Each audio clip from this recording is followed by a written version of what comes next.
Halo, Assalamualaikum warahmatullahi wabarakatuh. Hari ini saya akan menyampaikan materi yang telah saya berikan minggu kemarin. Minggu kemarin saya telah menyampaikan materi tentang konsep hak dan kewajiban asasi manusia. Kemudian substansi hak dan kewajiban asasi manusia dalam Pancasila. Nah, hari ini saya akan menyampaikan materi yang ketiga, yaitu kasus-kasus pelanggaran hak asasi manusia.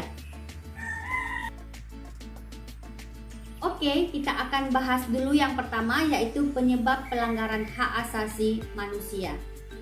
Dalam kehidupan sehari-hari, kalian pastinya pernah mendengar peristiwa-peristiwa seperti pembunuhan, perampokan, penganiayaan, dan lain sebagainya. Selain itu, kalian juga pernah melihat kasus pembulian yang pernah terjadi di sekolah. Nah, itu semua merupakan contoh-contoh kasus pelanggaran hak asasi manusia. Setiap manusia pasti mempunyai hak asasi manusia. Akan tetapi, hak asasi manusia dibatasi oleh hak asasi manusia lainnya. Dengan demikian, kita boleh menuntut haknya kita, tetapi kita juga harus menghargai haknya orang lain, supaya tidak terjadi pelanggaran hak asasi manusia. Pelanggaran HAM ini ada dua jenisnya. Yang pertama, pelanggaran HAM ringan yang meliputi pemukulan, penganiayaan, pencemaran nama baik, menghalangi orang untuk mengekspresikan pendapatnya. Dan yang kedua, pelanggaran HAM berat meliputi kejahatan pembunuhan massal atau genosida, kejahatan terhadap kemanusiaan, kejahatan perang, dan kejahatan agresif. Nah, apa sih yang menyebabkan pelanggaran HAM? Pelanggaran HAM ini bisa disebabkan oleh dua faktor, yaitu yang pertama faktor internal dan yang kedua faktor eksternal. Kita akan membahas faktor internal. Faktor internal yaitu dorongan untuk melakukan pelanggaran HAM yang berasal dari diri pelaku pelanggar HAM. Di antaranya yang pertama, sikap egois. Sikap ini akan menyebabkan seseorang untuk selalu menuntut haknya, sementara kewajibannya sering diabaikan. Seseorang yang mempunyai sikap seperti ini akan menghalalkan segala cara agar supaya haknya dapat terpenuhi, meskipun caranya tersebut dapat melanggar hak orang lain. Yang kedua, rendahnya kesadaran HAM. Hal ini akan menyebabkan pelaku pelanggaran HAM berbuat seenaknya.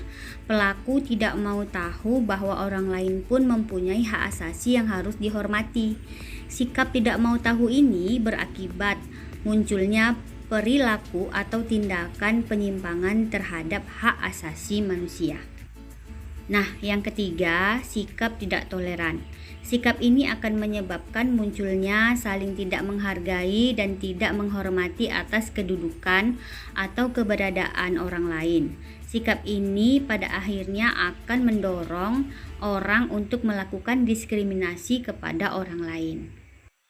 Nah, selanjutnya kita akan membahas faktor yang kedua, yaitu faktor eksternal. Faktor eksternal yaitu faktor-faktor di luar diri manusia yang mendorong seseorang atau sekelompok orang melakukan pelanggaran HAM. Di antaranya yang pertama yaitu penyalahgunaan kekuasaan. Salah satu contohnya adalah kekuasaan di dalam perusahaan. Para penguasa yang tidak memperdulikan hak-hak buruhnya jelas melanggar hak asasi manusia. Oleh karena itu, setiap penyalahgunaan kekuasaan mendorong timbulnya pelanggaran HAM. Yang kedua, ketidaktegasan aparat penegak hukum. Aparat penegak hukum yang tidak bertindak tegas terhadap setiap pelanggaran HAM tentu saja akan mendorong timbulnya pelanggaran HAM lainnya. Penyelesaian kasus pelanggaran HAM yang tidak tuntas akan menjadi pemicu bagi munculnya kasus-kasus lainnya. Selain hal tersebut, aparat penegak hukum yang bertindak sewenang-wenang juga dapat dikategorikan sebagai bentuk pelanggaran HAM dan dapat menjadi contoh yang tidak baik. Hal ini dapat mendorong timbulnya pelanggaran HAM yang oleh masyarakat pada umumnya. Yang ketiga, penyalahgunaan teknologi. Kalian tentunya pernah mendengar terjadinya kasus penculikan yang berawal dari pertemanan dalam jejaring sosial. Kasus tersebut menjadi bukti apabila pemanfaatan teknologi tidak sesuai aturan, tentu hal ini akan menjadi penyebab timbulnya pelanggaran HAM.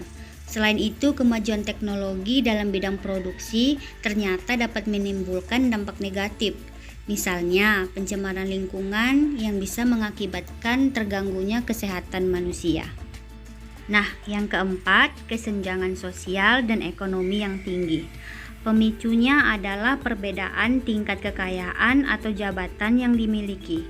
Apabila hal tersebut dibiarkan, akan menimbulkan terjadinya pelanggaran HAM, misalnya perbudakan, pelecehan, perampokan, bahkan pembunuhan.